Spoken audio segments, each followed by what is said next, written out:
Hello friends, you're with the Lonesome Gamer, and today I'm gonna do a review of Dungeon Universalis by Ludic Dragon Games, designed by Oscar Brebian. Now, for you who follow my channel, you know that I usually don't do reviews. I just usually give a few final thoughts, about 10 minutes or so maybe, and that's it. But here, I thought maybe I should try to do one. I'm not sure if I can do it well, and there's going to be a lot of rambling, but I'm going to try to do it anyway. The reason is that there seem not to be too many really in-depth reviews about this game. And so I thought, yeah, it well deserves one. And there is also a Kickstarter, and that will launch at the 20th of September 22, and they're going to do a reprint of this the core game with modifications though, and I'm going to get to this. And they're also gonna release an expansion. So I thought maybe there might be people interested in a little more detail in what this game has to offer. Dungeon Universalis is a dungeon crawl, and it can be played in different modes. You can either play against an AI with a group of friends or solitaire, and you can also play against a human dark player. There is also the option to play this semi-cooperative with a backstabbing mechanism.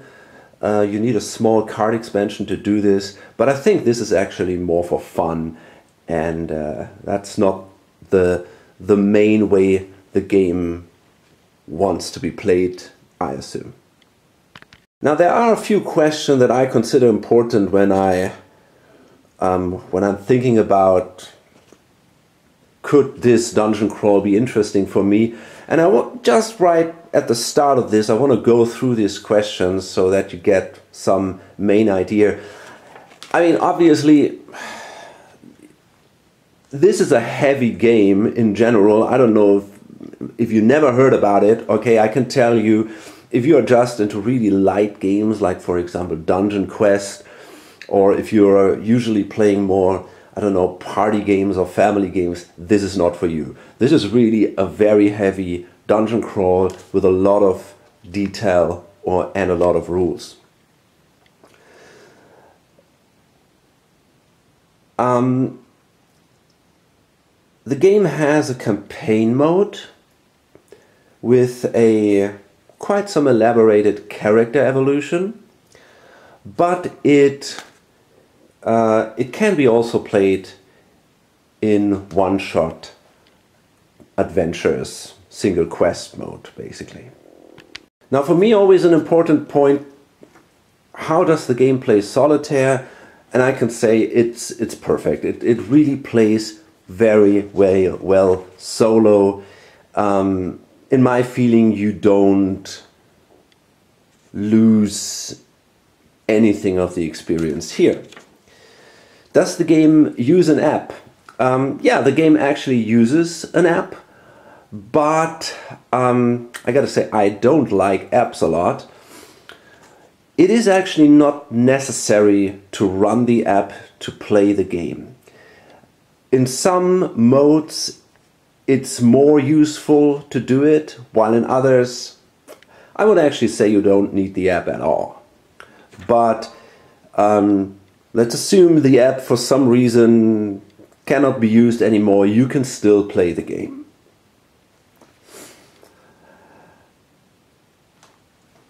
Does the game use random dungeons, or are they, well, already created?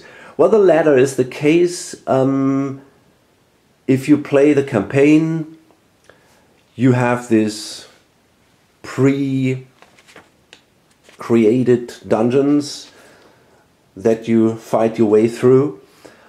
But if you want to play one-shot adventures, there is an option to play also random generated dungeons.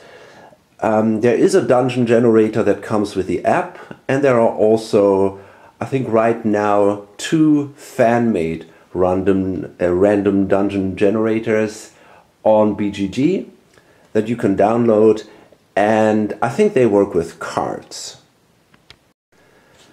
And last, is this a legacy game, or does that game has any legacy elements? And the simple answer is no, absolutely not. The game has very high replayability and no legacy aspects here at all.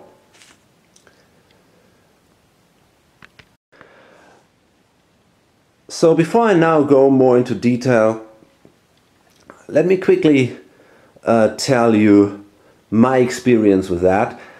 I played about, I don't know, probably kind of like 70-80 hours of this game. It's very hard to tell. And most of the time I actually recorded this, and you will find about, I don't know, maybe 50 to 60 hours of material on YouTube. During this time I played the campaign, and because when you do this on video it takes you much longer. So right now I guess I'm maybe about 2/3 through the first campaign.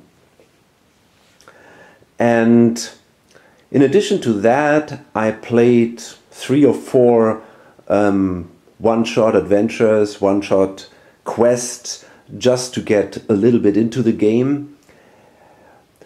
And I also played twice, 2 afternoons with friends, or well, always with a single friend, but with 2 different ones. And so I basically introduced 2 people into the game, and we played a little bit together. So I also can tell you a bit about that. But I never played against a human dark player. So I cannot tell you anything about that. I don't think, I don't know, I mean on most of the things that I will tell you, this has no impact. But of course there are, yeah, this is in general an additional aspect that I sadly cannot cover here. Another point that I want to emphasize here, that the game is maybe different to most other games. It's basically a core system, and it's a very robust and flexible system that can be shaped in many directions, and the rules encourage you to do that. So when I now kind of speak about the game and there are things that you don't like, I don't know, starting with components, but also about rules, for example, I would say most of the time this is pretty easy to fix, because the game is designed to be changed.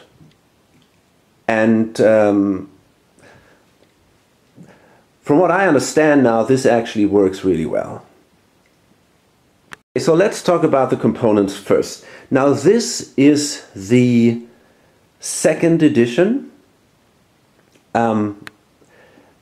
I think there were some changes compared to the 1st edition, especially when it comes to the rulebook itself. And the 3rd edition will in general probably, well, we get to this. They're going to change things there a little bit too. But first let's talk about what I have here. And I don't want to go into detail here because I already did a long intro video where I really go through all the components. So just very quickly here.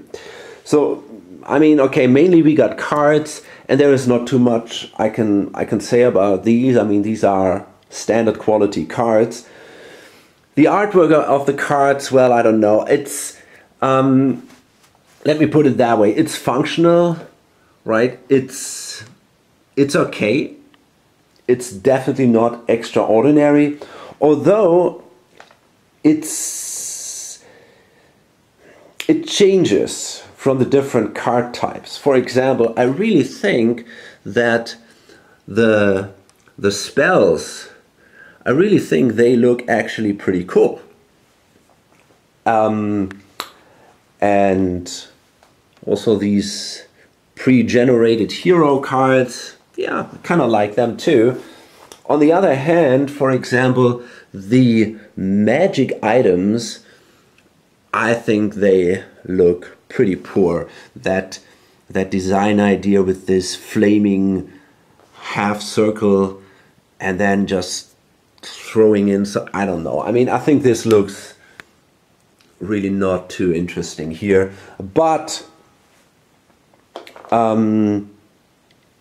mean, overall it works fine. These are just standard cards. Let's talk a little about the tiles. The quality of the tiles, I'm also not too thrilled. They are, I would say, a little thin compared to most other tiles, and the surface, there is no real protection layer. Maybe there is a little bit. It's hard to say, but it's not just paper, but it is not really the quality that you sometimes have in other games like, I don't know, Space Hulk 3rd edition, or but also Shadows of Brimstone. And I also think that, for example, the Dungeons and Dragons adventure board games, they also seem to have a better tile quality. But and you got to be careful when you unpunch these things, because it's easy to damage them. That's sadly my experience. On the other hand, I got to say, I think the artwork of these is really cool. I think they look very, very good. I've heard some complaints here that people think it's too dark or whatever, but I gotta say, I think this is really well done. You get quite a few. You have your outdoor tiles also. You got also these, something like that. So you can build a ton of different scenarios. You got this wall, and I don't know, even a ship here. So, and they are, of course, they are all double-sided. So, just like this, for example, here. So, I think that the artwork of the tiles is really great. The quality, not too thrilled. Maybe a little bit below average, I would say. The same applies to the markers. They also feel pretty thin. Many of them are very, very small. And I mean, this one, for example, if it would be just a little bit smaller, it would be hard to use it. It works the way it is. It's fine. And the good thing is you can actually place it here and it doesn't take away too much space. But I don't know if that was the intention. But yeah, many of these markers are, they feel a little bit flimsy, a little small. So it's not really, again, it works fine. It doesn't really take away the fun from the game or anything. It has no negative impact on the game. But there are these games like, I don't know, for example, Space Hulk, the 3rd edition, where the simple component quality is so amazing that it adds to the enjoyment itself. If you grab a tile and you hold it in your hand, it's just a great feeling, and this is not the case here. These plastic coins, I mean, again, it's kind of cool to have plastic coins. It's better than, I don't know, paper money. But then again, if you have plastic coins, these are probably pretty much the cheapest ones available. They have there is no metal inlay or whatever. It's very light. So again, nothing really extraordinary here. They have here the standees, and this is now something we could talk about longer, but I'm not gonna do it. So the game, the designers decided here to not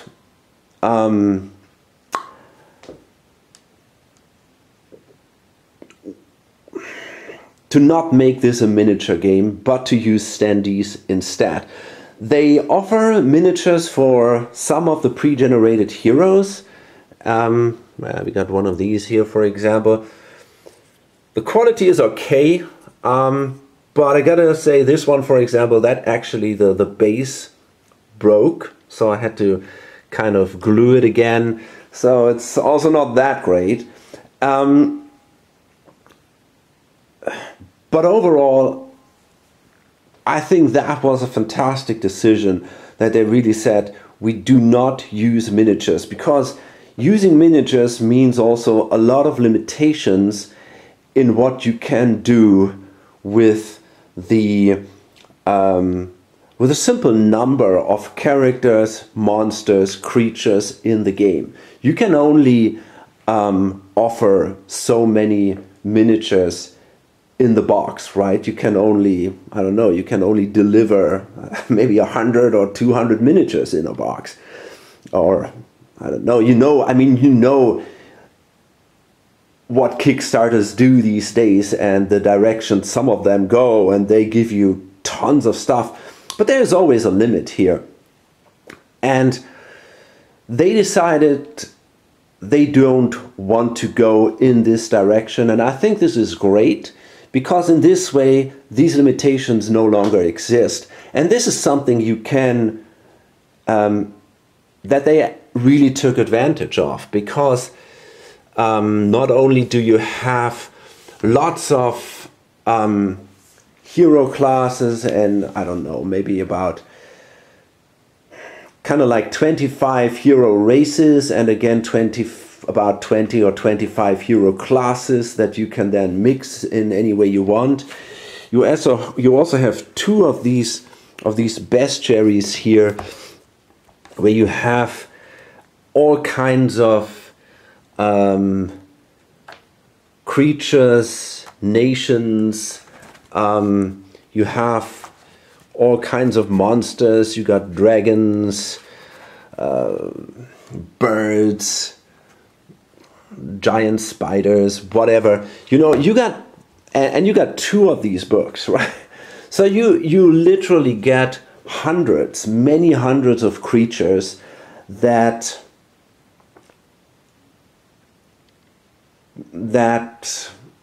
give you this feeling that there is a real world out there, and that would not be possible if they would have decided to go with miniatures here. So overall, I would say component-wise, it's not that great. The best for me is the artwork of the tiles. The rest is kind of average, I would say. But it's also never in the realm where the lack of component quality takes away the fun of the game. That is never the case. And here we come now again to this kind of system character of the game. The designers encourage you to kind of improve the components in a way that you want it. For example, they suggest to use miniatures. They tell you, they even give you rules, for example, for miniatures with bigger bases when they kind of cover more spaces on the board. Although there are not even miniatures in the game box. So they kind of expect people, if they want to use miniatures, they should do it. The same with, I don't know, with coins, you know, if you want better coins, you can buy metal coins. That is totally fine. You can think about that and do this. The same with the tiles. There are lots of RPG shops outside, RPG publishers that publish their own tile sets. And if you want to use these, you can do it.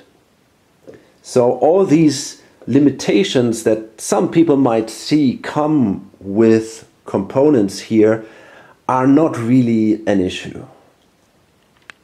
And that this is actually really intended by the company, that is something that we will see in the new Kickstarter. I've already read some announcement here. They really go full in this customizable system direction. Because the new Kickstarter, the box of the 3rd edition, will only include the rulebook,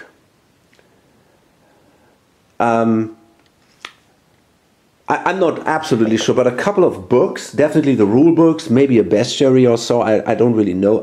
I assume at least one bestiary. All the cards, and I think the scenario die. And this is pretty much it. I mean, as I said, I might be wrong. Please check it out yourself. But this is the basic idea. So there are no tiles in the core box anymore. There are no standees in the core box. Obviously no miniatures. But tiles and standees will be available as add-ons. And I think they're going to have even more tiles than here. They're going to probably have different tile sets that you can choose from. So yeah, it's even more this customizable module type of thing that they seem to aim for. Oh, when I talk about components, there's actually one more thing, and these are these books. And that's very strange. I don't know what happened here. I don't know. Because if you look at these books here, they're kind of warped in a way, right? Actually, they feel like they've been too long in the basement or something. You can also see it, maybe, I don't know.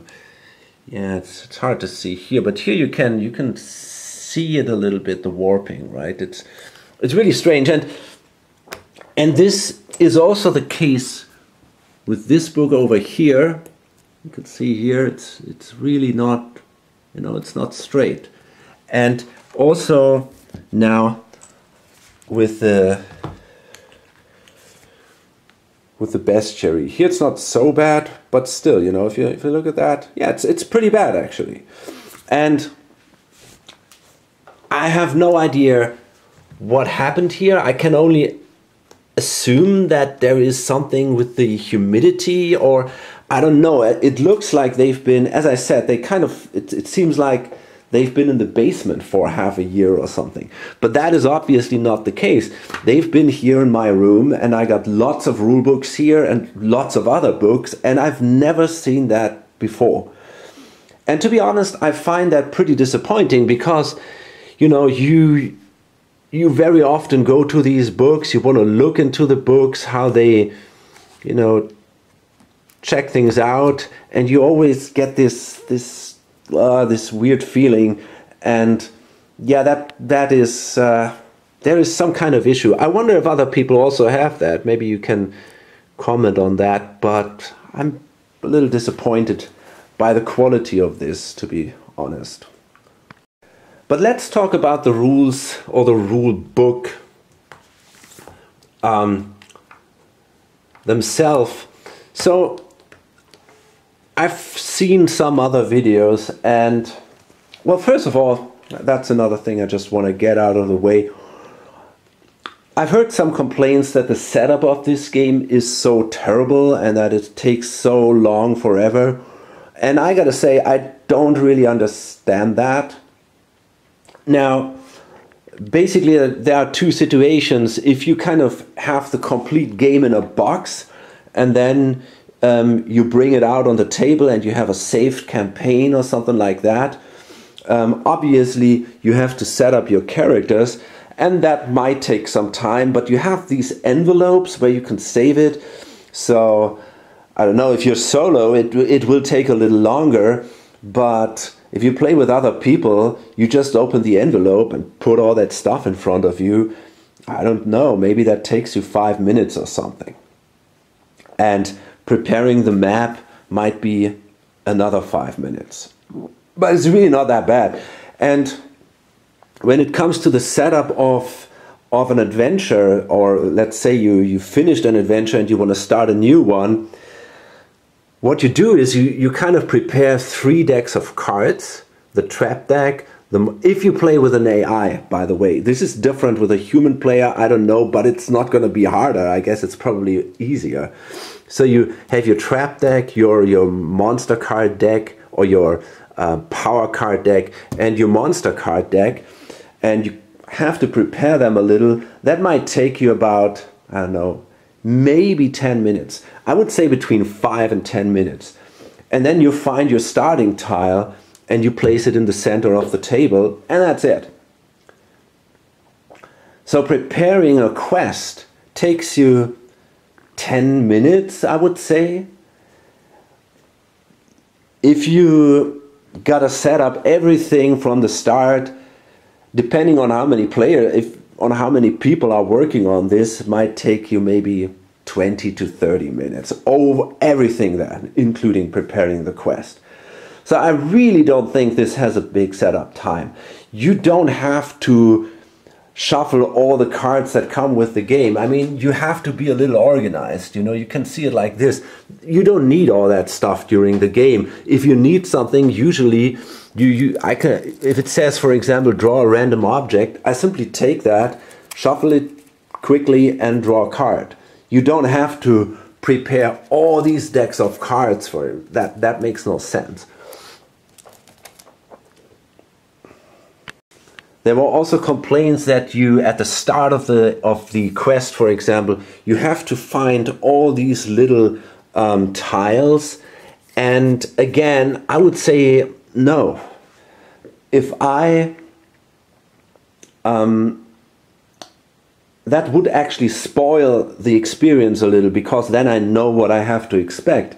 I just take the starting tile, place it in the center, and when I kind of open a door, I simply take the next tile. And there are not that many, and they have different sizes, so it's pretty easy to find them if you kind of make, I don't know, a few stacks. I usually have a stack of corridors, and they are interchangeable anyway. It doesn't matter if you take this tile or that tile, right? So, and then you have these, I don't know, rectangular rooms, and you have, I don't know, some larger rooms like these, for example. That's easy to find, in my opinion. Usually it takes me no longer than 30 seconds, 40 seconds to find a tile. And if it's a corridor, I just grab one of that stack and just place it somewhere. I mean, it doesn't matter which number it is. So I cannot really understand the complaint about the setup time here. The biggest issue that you hear on the videos, on the content that is made about this game, is about the rules. You know, some people say the rules are simply bad, poorly written. Pretty much everybody says that this is an extremely complex game, and that yeah, there is a lot to digest here, and it takes a lot of effort. And I want to get a little more into this. So there are basically two situations. The first one is you get the box, you open it, and you have to learn this game out of the box on your own. The second situation is you know the game already really well, and maybe you have someone else with you who does know it well, and then there comes a new player to the group and you want to introduce him into the game. Now that is really easy to do, and I've done it twice, and it took me about 10 to 15 minutes to do it. Because if you think about it, it's actually a fairly simple game in its basics. So you can simply say, you activate your group of heroes in any order you want. When one hero is done, it's the other hero's turn, and then it's the dark player's turn. And heroes can move their movement value on these spaces, and then they have an action. Now there are a lot of actions available in this game, but basically all of them are either, or let's say 90% of them, are either attacking or interacting with the environment. So for example, searching furniture, opening doors, things like that.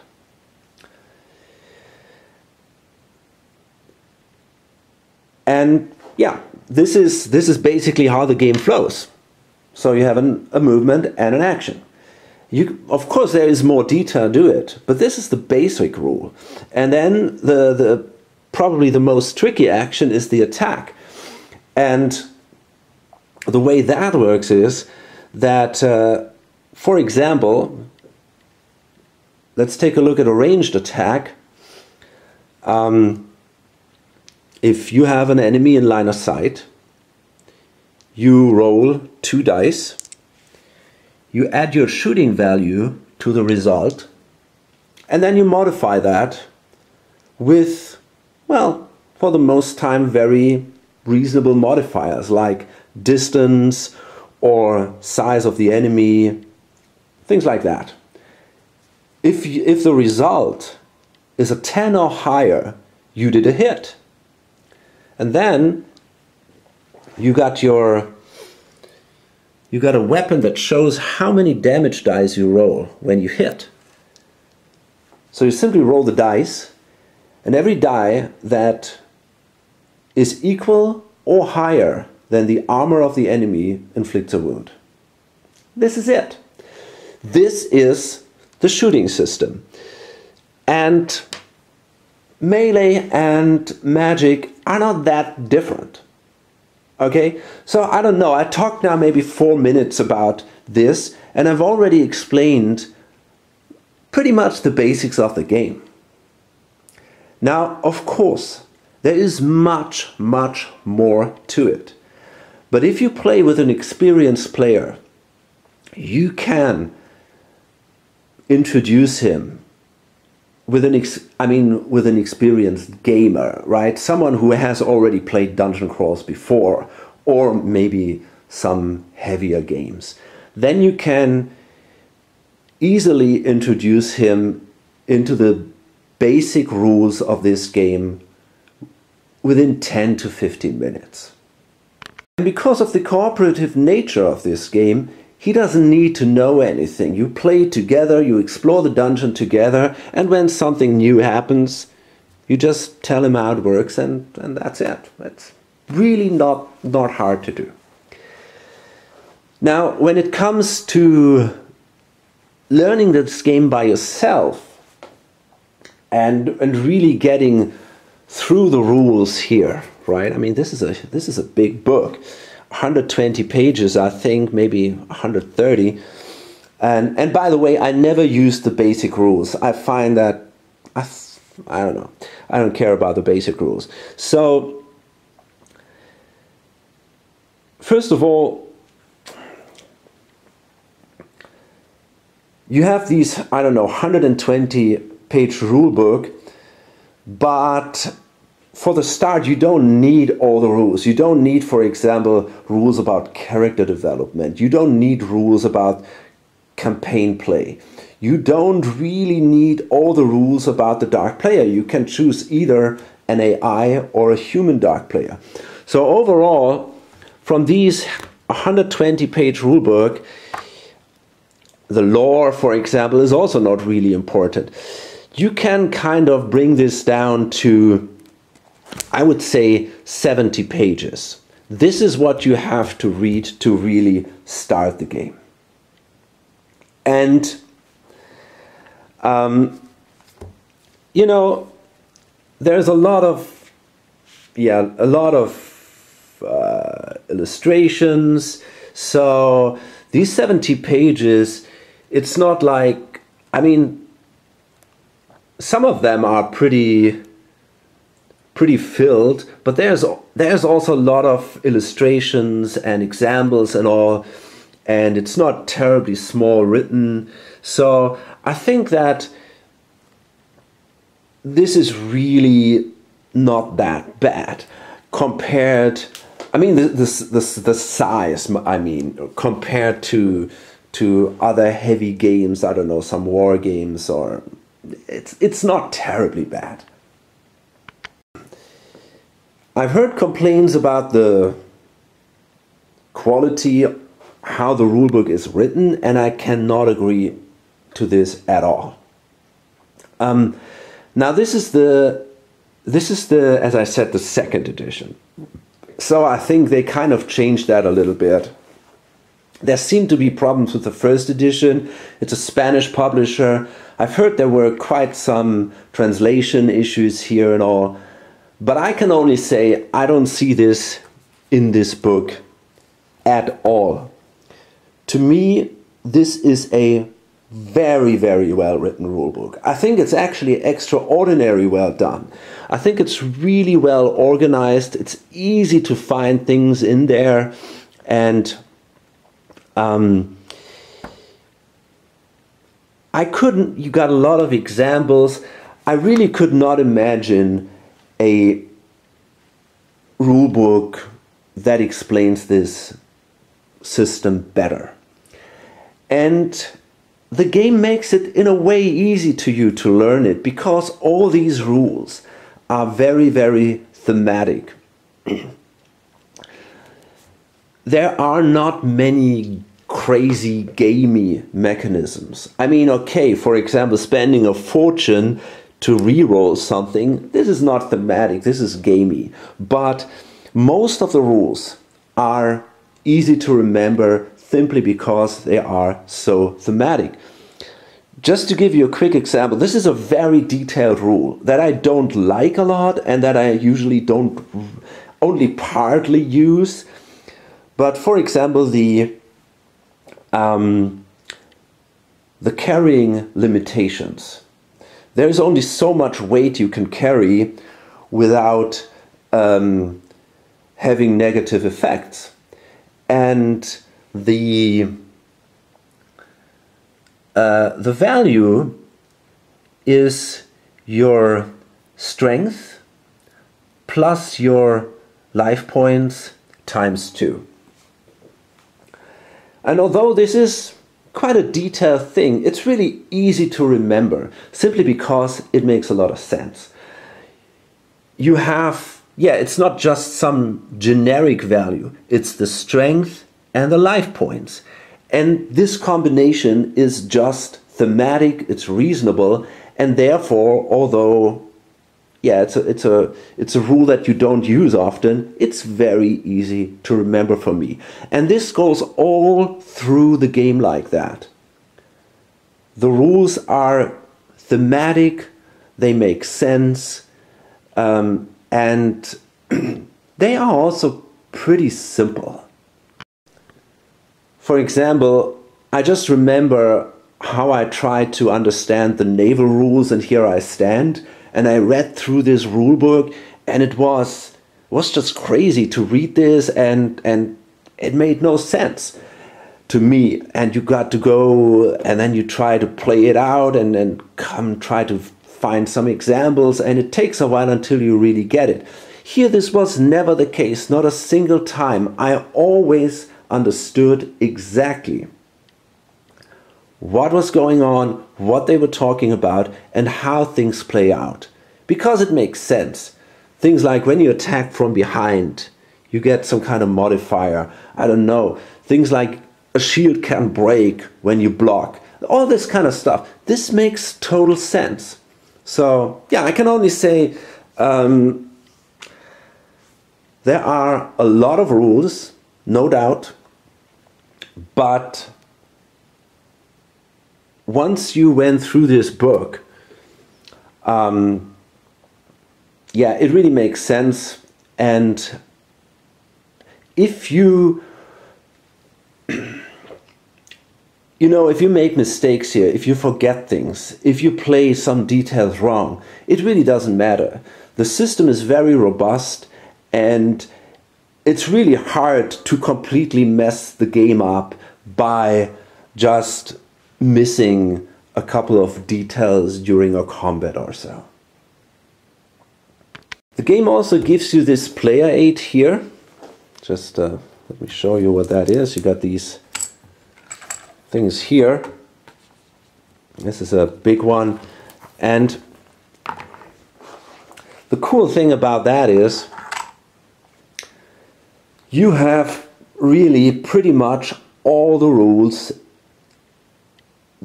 in this player aid.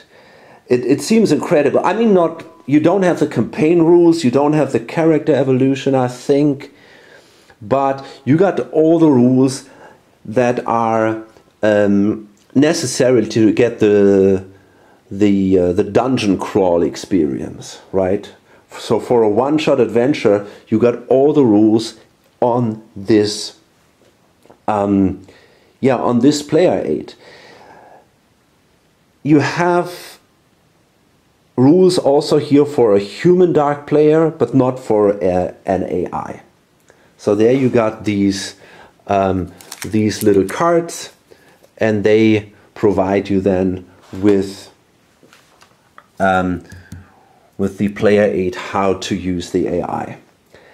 And what I love about this thing is when you put the game back on the shelf and then you get it out after a couple of months. Usually when you have that many rules, you will forget all the details, right? You have to start all over again because you know still what's going on, but you will have forgotten a lot of stuff. So, that would be a real issue for me, because I don't want to read the whole rule book whenever I get the game back on the table after a couple of months. But with this thing, because this is really basically complete, you have to just read through all this, and you can do it in, I don't know, maybe 15 to 20 minutes, and then you're completely back into this game. And it really works. I've done it now, I think 3 times like that. After I had a break from the game, I went back and I come back to this, and it's a fantastic help to avoid reading this stuff again and again and again. So absolutely great job with this help. Okay, so now let's finally talk about gameplay. So there are basically 3 different types of game going on here, or different rules you could say. First of all, you have the dungeon crawl aspect, when the party moves through the dungeon. Then you got your hero development, and you got your campaign game. So when you move over the campaign map and from town to town and so on. And yeah, these are 3 total different aspects of the game. And we're going to go through them now step by step. I want to start with the dungeon, of course, because this is kind of the core of the game. And this also has two different aspects. One is the exploration aspect, and the other one is the combat aspect. Now, first of all, although the game has kind of these generated dungeons, you know, they are already in the campaign book, you usually want to get this real exploration feel. So in most scenarios, not all of them, some are very different, right? But where you have more skirmish scenario type and where you don't really explore anything. But maybe 70% of the scenarios are your standard dungeon crawls, and you don't really know the board in advance. So when you open a door, then the next room will appear and you will have new doors and like that. Sometimes you have also, I don't know, dead ends and also, yeah. And here, when you play Solitaire and you want to have that feeling, that exploration feeling, you're gonna need the app. It simply doesn't work the other way because, I mean, there is no information that you have in the app that you don't have in the campaign book. But the problem is simply, if you open the book, you know how the map will look. And therefore, you kind of lose that exploration feeling. You can still play it without the app, but then, yeah, you don't have that exploration feeling anymore. Now, of course, when you play with other people, that's a different thing. Either the dungeon master does that, places the tiles for you, or even if you play co-op against an AI, you could say, okay, one guy places the tiles and he doesn't tell us where to go, and the others then have the full exploration experience. Or you use the app, of course. And the app, and that's what I like about it, there is not too much going on with the app. For example, I remember I played once Mansions of Madness, the second edition, and I really did not enjoy it because the app was so present all the time. It had such a massive impact on the game. I was constantly looking at the app. I played with a friend, and he was basically just reading and was constantly looking at his cell phone, and there was no interaction between the two of us because he was constantly dealing with the app, and I really did not enjoy that at all. Here it's very different. The only thing the app basically does is, I mean, it gives you a couple of setup instructions at the beginning of the game, and then it basically just tells you what room is behind the next door. And that's it. Traps are generated by the game, by the AI. Monsters are generated by the AI. The whole monster behavior is controlled by the AI and not by the app. So this is, for me, an absolute key aspect, that the app is not the game itself, basically, right? And this is not the case here at all. Also, interacting with furniture, loot, all these things are not generated by the app. It can be possible that then the main objective, if there is a chest, for example, and you find your final treasure, then this is part of the quest, right? You would have that also in the quest book. But it's not like whenever you interact with something, you press a button or in the app and then it tells you what you find there. No, not at all. This is much more the old-fashioned way. You have your cards here, you roll a die, for example, and it tells you what happens. And yeah, so you have these loot cards here, the treasure cards, for example, or you draw random stuff from this deck, from these card decks. So there is a lot of yeah, the app is really not shaping the feeling of the game here. I also really enjoy the way the AI kind of generates the traps and especially the encounters for you. So it makes a lot of sense, thematic. You don't draw whenever you enter a new room, for example. You not necessarily draw a card. Is there a trap or something? No. These things happen, for example, when you open doors or when you search rooms. Then there is a risk that there is a trap. Or when you open a chest, for example, and then you roll the die. And yeah, sometimes there is a trap and sometimes not. And it's, you know, it's cool. The randomness is really fun. This is not scripted or something. There is, yeah, there's a lot of randomness. Some people like it if it's scripted, but that's not the case here. And for me, that obviously adds a lot to the replayability. What I even love more is the way the monsters or the encounters are generated. So when you enter a room, also that depending on the size of the room and so on, you're going to have to roll this die once, sometimes twice, and you might then have to draw one of these monster cards here. And there are, you know, there are here, for example, you got a wandering creature, you got special creature, you got enemy spotted. So it's not like you draw a card and the card then tells you you meet a zombie or you meet a dragon or something. This is not the case here. It's much more interesting. So at the beginning of the game, you go into a dungeon where there is a specific faction. For example, bandits, or there's a necromancer with a horde of undead, or you name it. I mean, it's everything. You know, you got two books of bestiaries, and there are dozens of factions there. And so,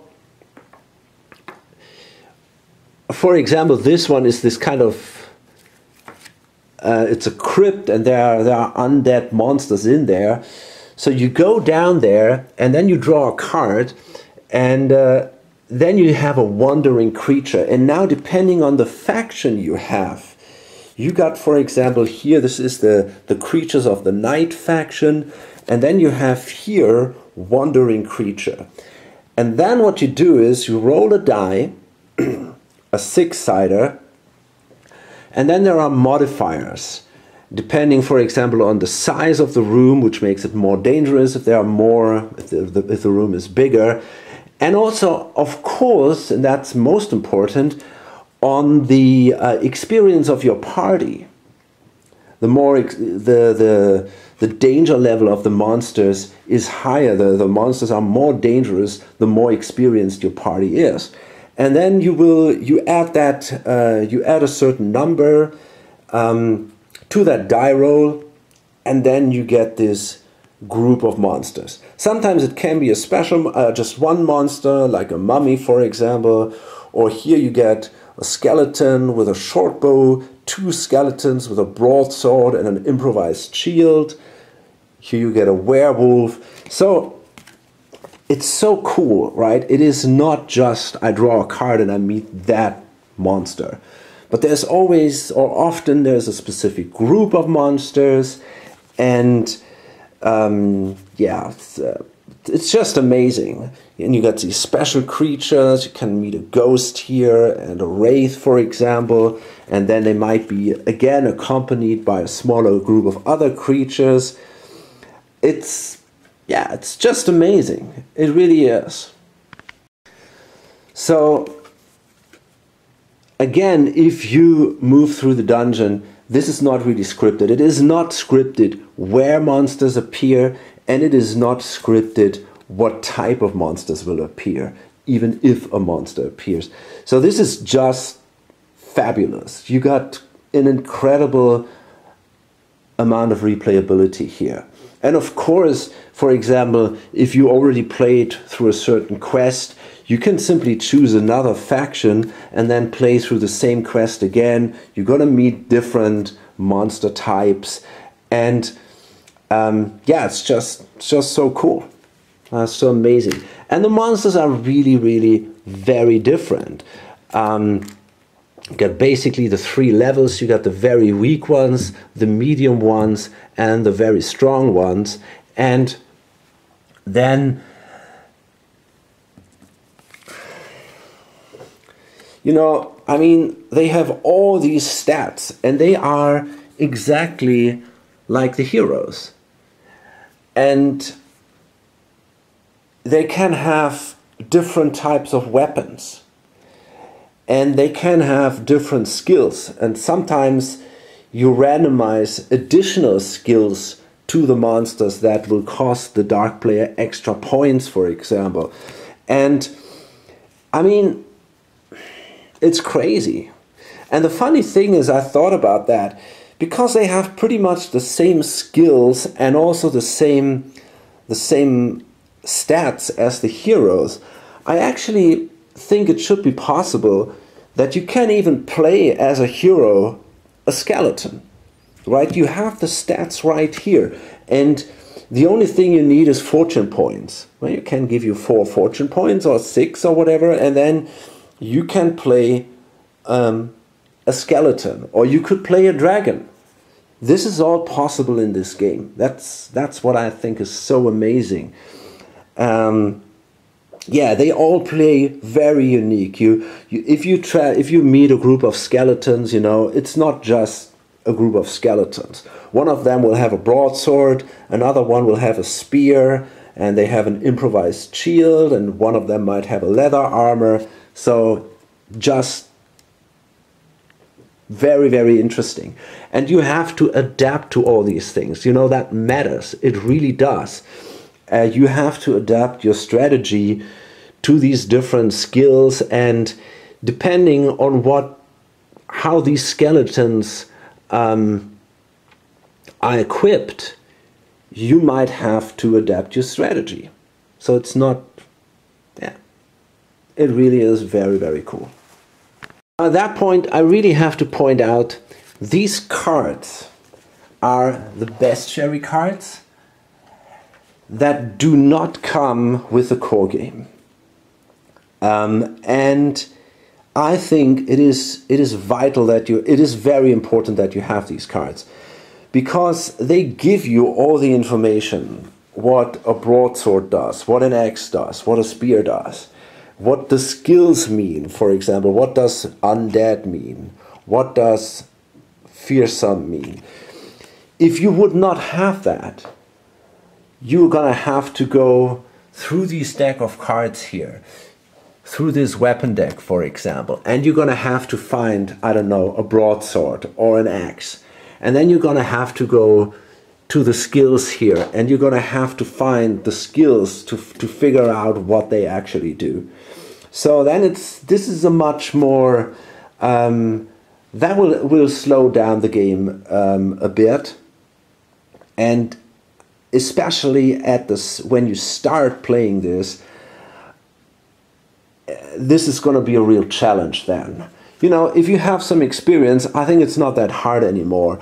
But when you start, I definitely recommend try to get these bestiary cards. They make it much, much easier to play the game. Now, there are a few issues that I have with the exploration.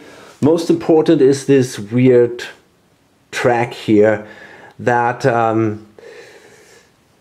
you know, when you play against a human dark player, I mean, here you basically track achievement points, so basically points, victory points. And when you play against a human dark player, that might make sense in a way that you have a winner or something. But in general, I would say when I manage to kill the boss and to loot the dungeon, I should consider me a winner, right? So I don't know. I mean, thematic, it does not make a lot of sense. It's also pretty fiddly to especially when you play alone. You know, you gotta tracking all that stuff when you're really in combat and all. It's easy to forget these things. And I've talked about that in my video about house rules of this game, where the problems lie for me here. So this is a bit of an issue, and also the payoff you get from that is not really that interesting. But I think there are definitely ways you can fix it. And I mean, technically you can simply play without that. It does not have a big impact on the game, in my opinion. Well, a little bit when it comes to the movement and all that, but if you want to get more details about this problem, please check out my videos where I have some ideas about house rules. I'm really going to go into detail about this issue here. But it's definitely not something that really, I don't know, breaks the game for me or something. It just, it's a little bit annoying, that thing. Another point is, and again, this is kind of a design choice, it's what can you find in the dungeon? So I want to get a little more into the looting now, because this is, for many players of dungeon crawls, the most exciting part. That's what's rewarding, right? You kill someone and then you I don't know, you draw a card and you find something valuable, and that is so great. You know, that feeling is just great. And sadly, you do not really get that feeling in this game here, because, I mean, it is possible with the treasure cards when you open a chest, but even there, most of the time, the stuff you find is not really valuable. Most of the time what you do is you roll a couple of dice, depending on how powerful your enemy was, and then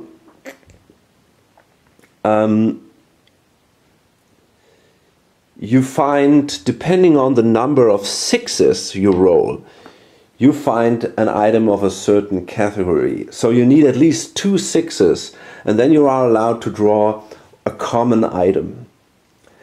And to come to the really valuable items, you need 5 sixes, which is obviously very unlikely. Even if you kill very powerful enemies, it's really hard to find, to roll 5 sixes. I mean, I managed to roll 13 dice. I never rolled that many dice after a single combat, but after the last combat that I had here, I rolled 13 dice and I rolled 2 sixes. Okay. So, yeah, I found a common item here. But instead, for every 4 plus that you roll, you find a gold coin. So, generally speaking, you can say you do not find items here, but you find gold in this game. In addition to that, you always get some kind of reward after you successfully did a quest, and that is usually also gold. So I don't know, 10 gold per hero or something like that. And you know, this is a design decision, of course. You can either give your heroes the items they need inside the dungeon, let them find it, and in this way improve, or you give them gold, and then they go to a city and they can buy the stuff they want. And the latter approach gives the player more control. But I'm missing this feeling that you draw a treasure card and you find something really valuable. You know, this is just so cool. But if you think about it, especially in a campaign game, it's tricky, because sooner or later you come at a point where you have a certain setup with your heroes, and if I draw, I don't know, additional weapons or additional armor or whatever, even if it's a little above average, it is still usually not as good as what I already have. And then you just start piling up all that crap, all these average items, and that is probably also not a real solution. So therefore, I think on the long run, even if you kind of miss this this special moment, I think on the long run it's probably a better approach to go with the gold, so that you can simply take and buy what you want in the cities. And as I said, to a certain point, you still have that I can flip a card and find something valuable. You have that here with these treasure cards, and when you enter a city and there is a magic school, you're not free to choose from all the available magic objects. You flip 3 of them, and then you buy 1 or 2. And you got that feeling of you know, this excitement of flipping a card and then, okay, what's it gonna be, and is that really valuable or not? You still get that feeling, just not after every kill of an enemy. Generally speaking, I also have to say that the items are not terribly exciting. Most of them are weapons or armor, and the weapons also are usually they're not tricky in any way or something. Most of them simply give you a certain modifier. They simply tell you how many dice you can carry, and then sometimes you have a modification of the enemy's armor, and that's pretty much all that happens. There is not a lot more going on. I don't know, you could argue you have some kind of interesting, powerful, magical weapon, which in a specific situation, I don't know, let's say you roll doubles, and then you can decrease the value of the armor of the enemy, or you can use an additional die to attack, for example. You could imagine things like that, so that the weapons, get a little more exciting. What they do instead is they use the skills, the combat skills, to introduce these extra ideas. So it's not so much in the item cards. And it's a similar thing all over the game. You could imagine sometimes, I don't know, for example here, you got this herbalist skill, which allows you to start each adventure with a potion. Now you could also imagine this as an item, for example, where you say, okay, you have some kind of magical book, or simply a book, that an instruction book for potions, and you find that in a chest, and then you can use this and get a potion at the start of every adventure. And this, you can think of this in a lot of these, with nearly most of the skills. You could technically somehow simply have more interesting items instead of the skills. And I think that would be actually something that I would prefer. Because I'm not the biggest fan of character development in general. That does not give me really a kick. And I would prefer more non-combat items, because nearly all the items are either somehow about healing, or they simply modify your stats a little bit. And this is it. This is nearly everything you have with your items. And then you got things like maybe a rope. But there are not many interesting items out there. And this is instead done with the skills. Okay, I mean, again, a design decision. I think I would have preferred more interesting items. So let's summarize this whole exploration aspect a little bit. I think it is really great, and I think compared to most other dungeon crawls, I would say it is above average. I love the way the traps are done. You have a lot of them, and they feel also pretty different. The way the creatures and the encounters are generated is just fantastic. The AI does that all well. The app is not too important so that it destroys the game in any way. And I'm a big fan of these things. There are a couple of issues with this weird track here.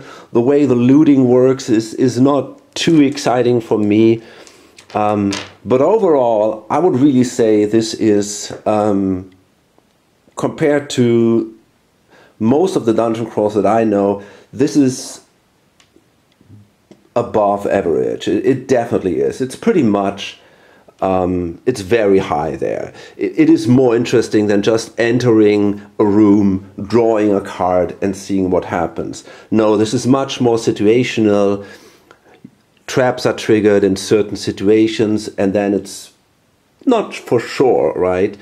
And we've already talked about that. So overall, I think this is, it's not only above average, I would say it is actually really, really well done, although there are some issues. Another problem is this thing with the safety zone that makes the movement through the rooms a little bit fiddly, and it kind of slows gameplay down a little. So I don't know, these are things, but I think it is pretty easy to get rid of that stuff. It's easy to fix that. This is all a big complex which kind of falls together also with this track here and all. So I think this could be done probably a little better, and I think it's easy to find a solution here. But overall, I think what you get is very, very, very good, although there is a little room for improvement. So the other part of the rules inside the dungeon is the combat. And this is absolutely glorious. This is outstanding. It's the best combat system that I've ever seen in a game. And I'm also talking about tactical war games. I mean, I've not played Advanced Squad Leader. This is possibly better, but even tactical, or let's say games like the Great Battles of the Past, which is on a higher tactical level, but not on an operational level.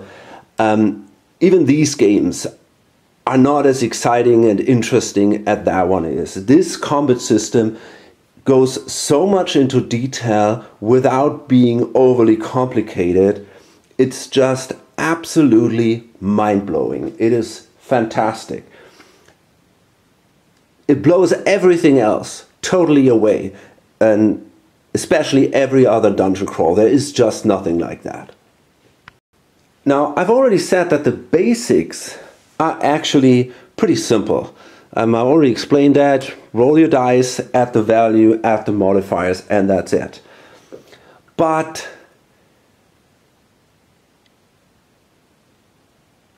the way it all works is fantastic. For example, when you shoot, you gotta check, is this guy in line of sight? Is there cover?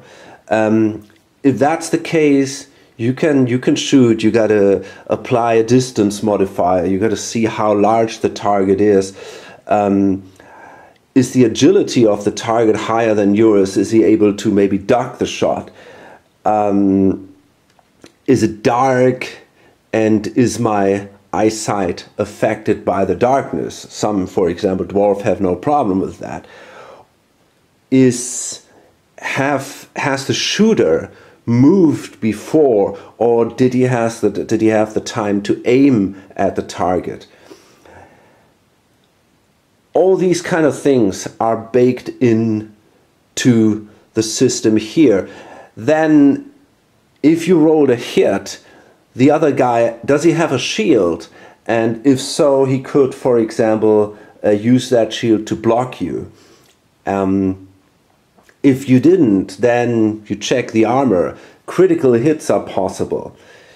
If you failed your hit and you rolled a 1 on one of the 2 dice, if one of your allied characters is standing adjacent to the target, then you hit the allied character instead. If you roll double ones, it's a blunder. And then if there is anyone adjacent to the trajectory, then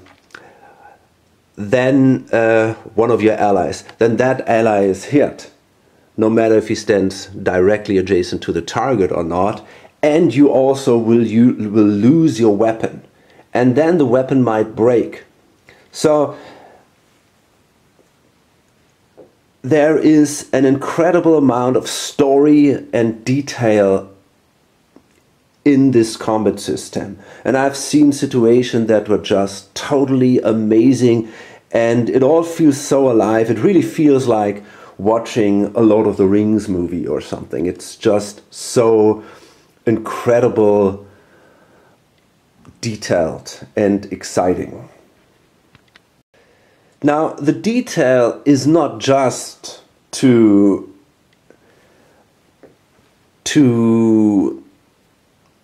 tell that great story or to make things more complicated, but of course you have to use all these things to your advantage somehow.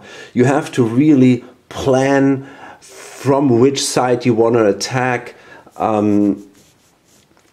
Every maneuver is important in these combats. Because the combats are tough, your heroes are not Supermans. They have a very similar amount of life points as your standard villain, sometimes even less. I mean, this guy has 8 life points. For example, my heroes have between 4 and 7 life points. You know, a standard skeleton, which is pretty much the crappiest villain possible, they have 3 life points. So it's not like you can slaughter these guys like it's nothing. And if you're unlucky, a bad hit of one of these medium creatures can actually kill one of your weaker heroes. If you hit some, for example, a magician, she is not made, you know, she is not ready for being hit. Or the scout she has a bow, you know, she has no really melee abilities. If these guys are hit by someone who has a stronger weapon or so, they might actually die with a single hit. So this is actually, in a way, it's really realistic, and you got to be super careful that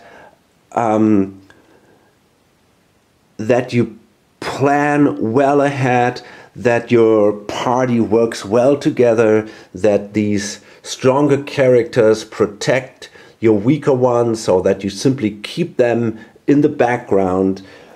So these are very, very interesting, important aspects. Now, of course, you are in an advantage compared to the creatures because you have the fortune. And that is something that most of the creatures don't have. It is possible for them to get one fortune or something through these cards, for example, but usually they will not have that. And the fortune allows you to re-roll dice and also to protect you from a deadly blow. So yeah, you can spend 2 fortune and then you don't die. But of course you have only limited fortune too. So in a real big battle, maybe you already spent some fortune while you were in the dungeon, and then you come to the final battle, you might run out of fortune and you could get KO'd. This is not impossible, and it's actually often, it was very, very close.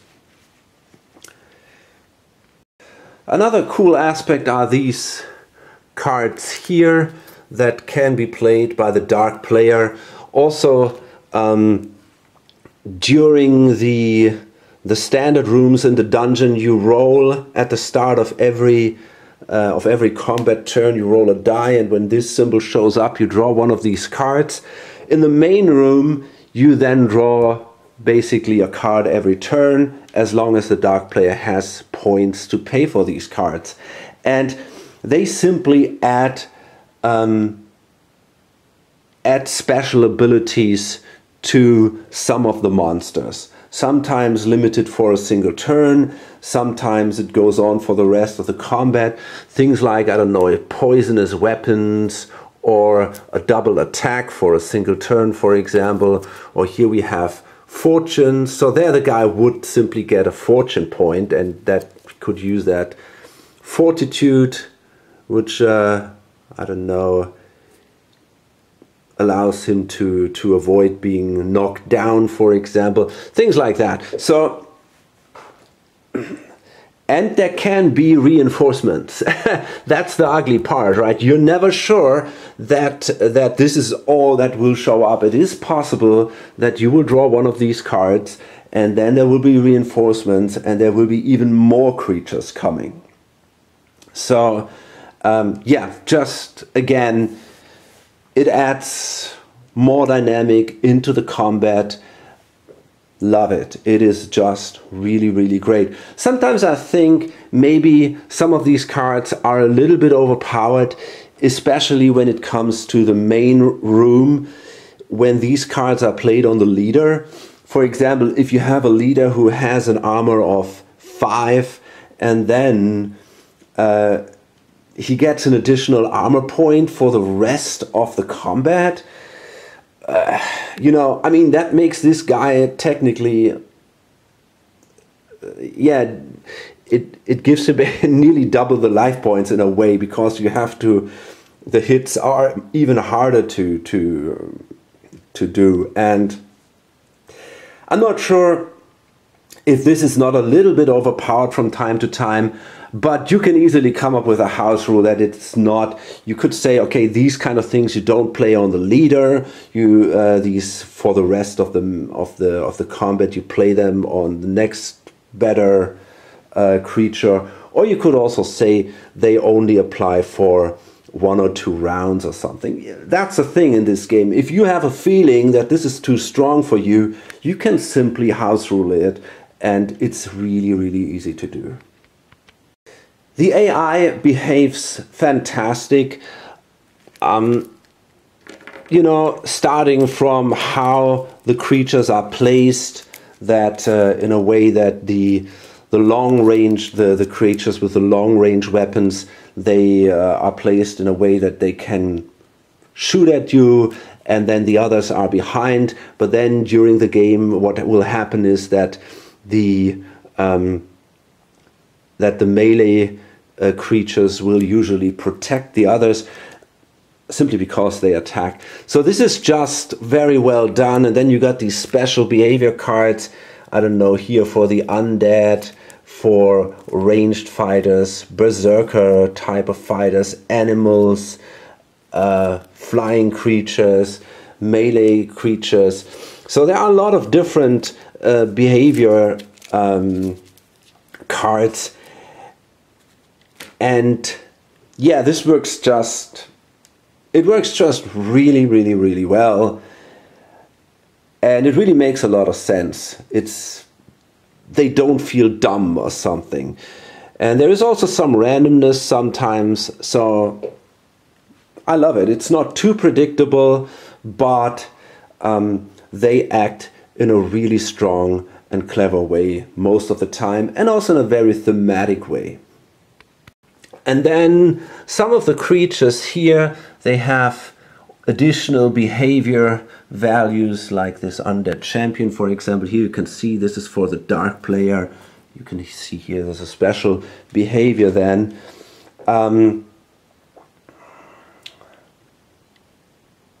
Yeah, so this is just mind-blowing. I think this combat system is absolutely fantastic, and it's not terribly complicated. You have to get into the different modifiers, but you got your player aid cards here, and you can see here you can simply go through a card and check it out and see, okay, this that applies and that doesn't apply. And you know, if you've done that 10 times, you know pretty well how shooting works. That is, I mean, because these modifiers make sense, right? Is it a large or a huge target, a small target? Is it stationary? Is there cover? You know, these kind of sense of things, they make simply sense. And after a couple of times rolling that, you know really well what modifiers could apply and what is not, what's not important here. The magical system in this game, most of it is done during combat. There are also spells that you can use, I don't know, healing spells or something that you can use in other situations. But for example, this sorceress here, she has basically magical spells and combat spells, and yeah, it's really interesting and exciting, and the spellcasters are very, very powerful. But it's simple, you know. You got again, like in shooting, you roll basically 2 dice, and you have to basically pass an intelligence test to do the spell. There are less modifiers than during shooting. Yeah, some spells are permanent, so they last for a given time, and this is also really cleverly done. You do your test, your intelligence test, and if you pass, the higher of the 2 dice then indicates how long that spell lasts, and then you simply place it here, and every turn you just reduce it by 1. So this is just great. And of course there are a couple of extra rules for that, but it's not super complicated. It is, yeah, it's pretty basic. You got limited mana. You start with a limited amount of mana, and you can, of course, you can drink mana potions, but you can only use every spell twice per quest. So that's why you place the mana here. But if you drink a mana potion, you can remove 1, so you can use that spell again. Yeah, and that works great. In this way, you don't use the same spell over and over and over again, but you you got to manage these things a little bit. Do I really need the most powerful spell right now, or you know? And the really powerful spells are also more expensive. This is the mana cost, so here you have to spend 2 mana for that one. Spells can backfire in certain situations, so very, very cool stuff here. It is also possible, if there is a spellcaster in the enemy party, that you can try to dispel his spells. So there is then this battle of the wizards, which is also just a great concept. So I want to just show that to you. These are all the different spells. You have, I don't know, maybe kind of like 12 or 10 different schools of magic, and every school has 6 different spells, and there are crazy things going on. I mean, this is pretty much your classical guy. You got things like a green flame or I don't know, a war dance, which helps the others. But there are things like earthquakes or I don't know, of course, healing spells. You can, if you're a necromancer, you can raise skeletons and then control the skeletons. There are control spells in general. You can try to take control over enemy creatures. There is all kind of stuff. So the magical system, really, really amazing here. Okay, so overall, the combat system, mind-blowing. It really is. It's the best part of the game, and it's the best combat system that I've ever seen. Fantastic. It is important, I think I already mentioned that before, try to get these bestiary cards here. They make combat a lot faster and a lot easier. Okay, so now that we've seen the things in the dungeon, where it is really, really great, I want to go to the character development, and here I don't want to go into too much detail. The reason is, for me personally, I'm not too hooked by character development in general.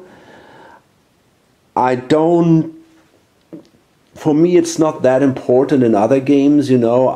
If you're like in the Dungeons and Dragons adventure board games, you roll a d20, you flip your sheet, and now you got, I don't know, 2 additional life points and some higher armor.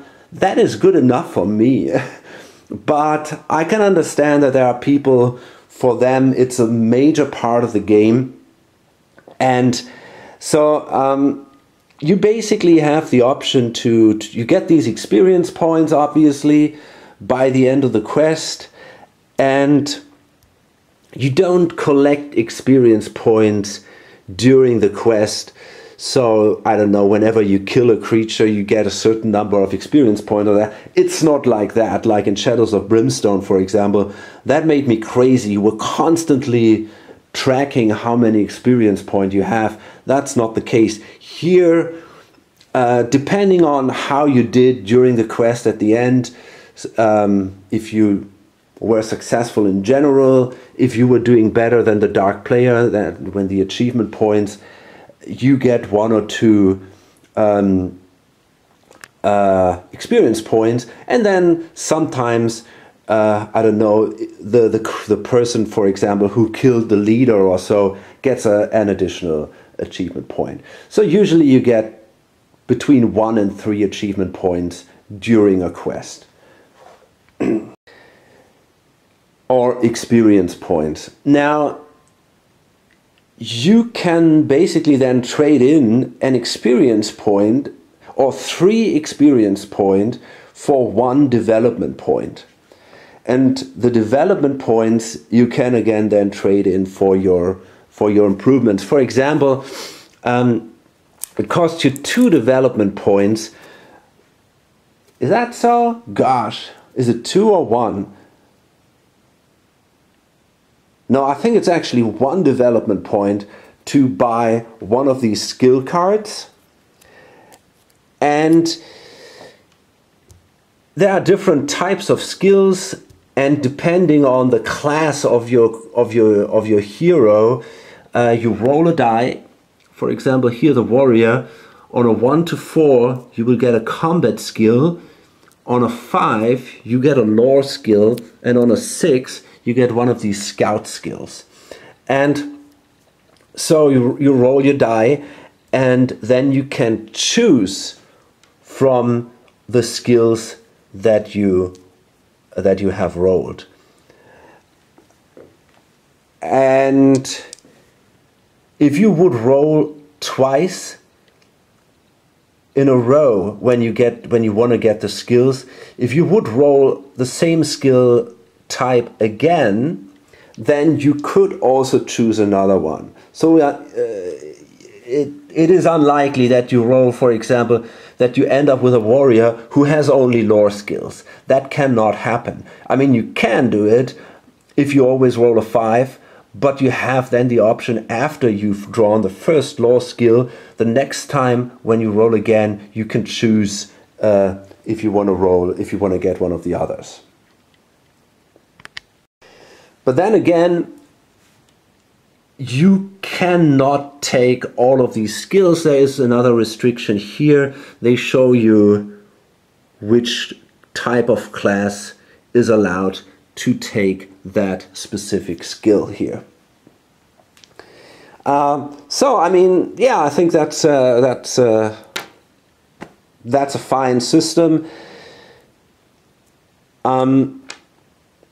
Another thing is you can improve your stats, and it depends on what type of stat it is and what kind of race it is. For example, the dwarves, for them it's easier to improve their agility, and the others are pretty standard. Some of them, like here, the Cyclops, for example, it's very hard for him to improve his combat skill, but very easy to improve the intelligence, for example, because these are the number of development points you have to spend. So not the number of experience points, but of development points. So improving combat is extremely hard here.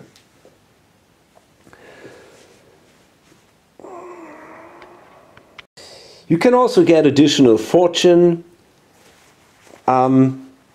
And yeah, so that's pretty much it. You can get skills, you can improve that, and you can get additional fortune. You can improve your stats here only by 1 compared to where you started. So if I don't know, if I have a starting intelligence of 3, the maximum I can reach during my life is 4. It is not allowed to go any further here. Okay, so that's character development. What do I think about it? Well, as I said, for me, this is not terribly exciting, but it's not exciting in any game. So it's a little hard. I'm not the biggest fan of these skills. The problem that comes with it, and I go into this a little more in the house rules, you get tons and tons of these skills and you pile them up, and it's getting harder and harder to manage all that. So I wish there would be a way to improve the skills themselves. And this is, as I said, this is a house rule that I'm kind of suggesting here, and I'm gonna come up with some solution. But yeah, you can, if you want to watch that video, just go for it. But so yeah, I think that it's an okay system. It's not super exciting for me. Maybe I can, yeah, but there's not a lot I can say about this. I'm not an expert in character development, so I don't know. But I think you get the idea. Okay, so the last thing I want to talk about is the campaign. And yeah, okay, I mean, that's also a thing. I'm not a big fan of campaign games in general. I don't enjoy it to use my characters over 50 or 60 hours. After a while, for me, I would like to start a complete new setting. Now you can actually, technically you could send characters into retirement and then bring someone new into the party. That is fine, that is possible, that's easily done here. Now, they give you this map, which is really, really beautiful, I think. I mean, this is just amazing. It's a really hard board. And so that's just great. And as you can see here, this is just a small part of this world of Araska. And I think in the expansion, there is gonna be another map like this. So you're getting this growing, really, really large world, and that is fantastic. And it really brings back the memories of my childhood when I played these RPGs and I had the maps there and I had that feeling I could explore everything. You know, you got, wow, these things like, okay, there might be a cave in this mountain here, and that's just so cool. And what is going on this island here? What is it with this volcano? I loved that. I loved, you know, as a kid, I loved watching, just looking on these maps of my RPGs and just studying them. And, you know, it gave me the feeling that there is so much to explore here. And you can do that here too, of course. This is definitely the case. When it comes to the campaign itself, though, I don't know. I think the campaign rules are, or the rules here, yeah, on the map, what's going on here on the map, is not that great. And you can already see this a little bit on the quality of the rulebook itself. While all the things in the dungeon and also the character development, the rulebook has a fantastic quality. You know, it's just so well explained. It goes, yeah, it's perfectly done. Here with the campaign rules, it feels a little bit vague. You know, you often have the feeling that like it's not really hammered out. You get the feeling, okay, they had probably the first part of the rules for development for 10 years or so, or maybe for 20 years. From what I know, they kind of developed this game for a very, very long time. But you can also see, okay, the campaign map, you know, maybe they never focused really so much on that. I mean, you get all these cards,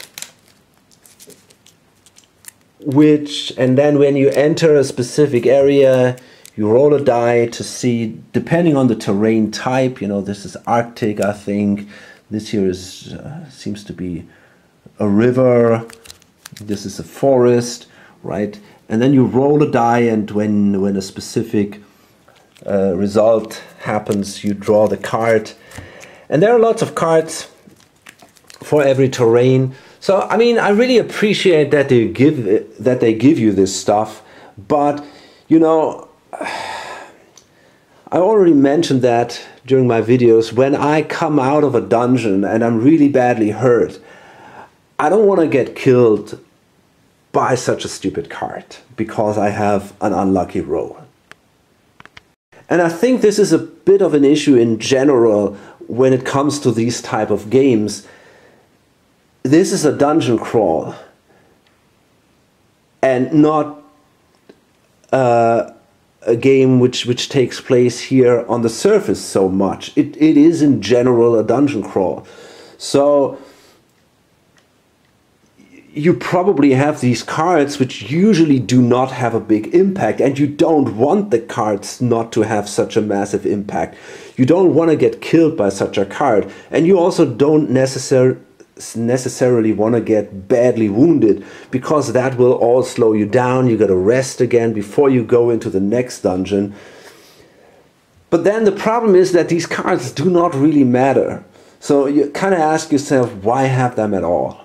And I mean, they definitely add some flavor, and I already said that. I really appreciate that they give you the option to use them, and sometimes I do, and sometimes I simply ignore them.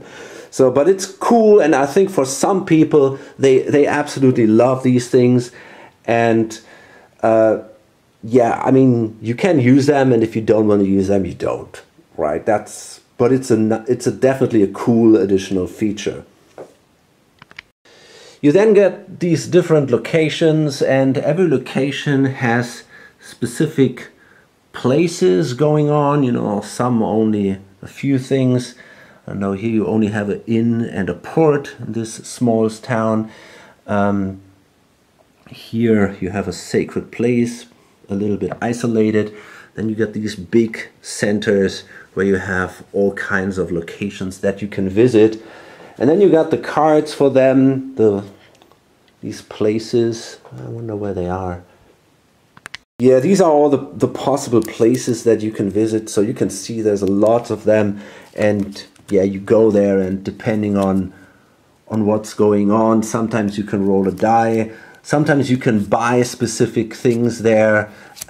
Sometimes you can try to get a side quest. So there is a lot going on in these areas, and yeah, I think that's good. That's cool. I wish, and that would be something that they maybe could have done with these cards. You know, if there would be some, I don't know, some kind of changes overall. For example, if you draw a card and then you have some political change going on, maybe something like, I don't know, an orc invasion in a specific area, and then it's getting much harder to visit these places. Or a war between two factions which has some impact on what is going on. So I would love to see maybe some kind of world events that you don't have here. But yeah, okay. I mean, I already said that. It's hard to balance these cards. On the one hand, you don't want to have them too much impact on the game. On the other hand, they should matter in some way. So let me talk quickly about the story of the campaign. It's here, the campaign book. I'm only about 2/3 through, but I gotta say, I mean, it's not the greatest story. It is, overall, it feels a little generic. You go, I mean, you're sent to this place to kill a spider, and you're sent to another place to kill a giant, and then you go somewhere else and you're attacked by bandits, and you go to another space and you try to collect some powerful artifact by collecting, I don't know, 3 different crystals that are scattered throughout the land. I mean, this is kind of your standard fantasy story, which is not super exciting, but it feels pretty generic, as I said. But I mean, you got to remember one thing. Usually, what makes stories interesting is not that people move from one space to the other and go in a dungeon. Right? That's not necessarily super interesting. Usually what makes stories interesting, if you read a book, is simply what happens with the characters. You know, how do the characters develop? How is their personal interaction? You know, they fall in love with each other. There's hatred and treachery in a party or in a group. There are conflicts between the characters. These kind of things are what makes a story great. You don't have that in a dungeon crawl. I mean, you could, but I mean, that's not what I expect from this type of game. I can, in a way, even make this, you know, if I play it in a very RPG style. But if the designer of the game gives you so much freedom that you can basically, you can do side quests, and you can travel in whichever way you want. I mean, all that freedom that you get also gives him less control of how he can tell the story, right? He wants us to create the story, and in a way, we also, when I play a board game or dungeon crawl, I want to be the one to create the story. I don't want that to be done by him. And as I said, I will probably not get the experience of a really good novel out of a board game like that, because it's not what happens in the outside, it's usually what happens between the characters. And maybe that is also the reason why I personally usually don't get a kick out of these sometimes very high praised storytelling games, because usually they're not that good, and they can't be. So overall, I would say it's okay. The story he tells is totally fine, and it's what I expect from a game like that, but it's nothing that blows me away. Okay, so let me come now a little bit to the conclusion of all this. Now, I'm not an expert in dungeon crawls, right? I played quite a few, I don't know, let me see, maybe the Dungeons and Dragons board games. I played Dungeon Quest, Nemesis, Shadows of Brimstone, Mansions of Madness, 1st and 2nd edition, Lobotomy, Descent, the 2nd edition, I think, Imperial Sword. But I did not play many of the modern ones. Maybe Nemesis, but I did not play Gloomhaven, for example. I also did not play Midara or Dungeon Crusade. So, yeah, you get the idea, I guess. This is pretty much all I've done. But compared to all the games that I've played, and this game is on a completely different level. A comparison is actually hard. If you want to compare them, it blows everything completely away. This is so much more interesting and so much better. But the reason is that it's simply not playing in the same league. This is a hybrid between a classical RPG, pen and paper game, but it brings all these incredible options that you have. The whole world, all the creatures, all the classes, all the places, and all the stories of a pen and paper game. It brings this on a board game. And, many games promise that, but until now, this is the only game that actually does it. Now, just like any other RPG, this will take some commitment. You have to spend a lot of time and effort to get into this, not because the rules are super complex, but it's simply long. You cannot explore a whole world in an evening. It makes no sense, right? If you travel the areas, go into dungeons, fight mighty undead kings, dragons, giants, and you live the life of these persons here, of these creatures, of your characters. That's something you don't do in 2 hours. It will take a lot of effort, time, and in a way you have to make this one of your lifestyle games. My future of gaming, as I can see it for the next years, will be 18xx, all kinds of 18xx games, and apart from that, mainly this one.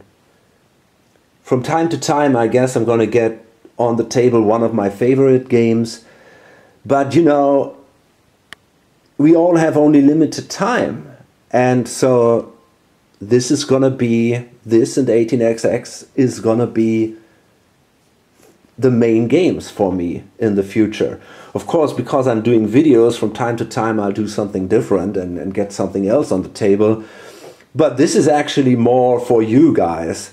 And if I would play just for me, I would basically do only these two games. So is that something, is this game a perfect dungeon crawl? This is what some people might ask here. And well, of course, for everyone a perfect dungeon crawl is different. And I've learned something by playing this game. I was looking for so many years for the dungeon crawl that I was always dreaming of. And I bought a Kickstarter, one Kickstarter after another, you know, $300, $200, $400, and it was ridiculous. It was absolutely ridiculous. And I was always hoping to find the perfect dungeon crawl. And I've learned by playing this game that I could buy 10 or 20 additional of these crazy Kickstarters, and I will never get to the point where I get the perfect dungeon crawl. And the reason is simply that the games are not designed for me personally, right? And you have to understand that is, everybody wants his own perfect dungeon crawl. And so but the cool thing about this game is you can design it for you personally. So if you ask me, is that the perfect dungeon crawl? I can say, well, if you open the box, it's not the perfect dungeon crawl. But somewhere in this box, you're gonna find it. You just have to find the way where you want to go with this thing. And you have to spend effort. It's not going to be easy, but if you're willing to commit yourself to this, I think you can find your perfect dungeon crawl with Dungeon Universalis. Okay, so yeah, hope to see you on one of my next videos. It's been a little long for a review. It's much too long, I know that, and I'm a little sorry, but I hope you got something out of it. So, hope to see you on the next video or on lonesomegamer.com. Bye!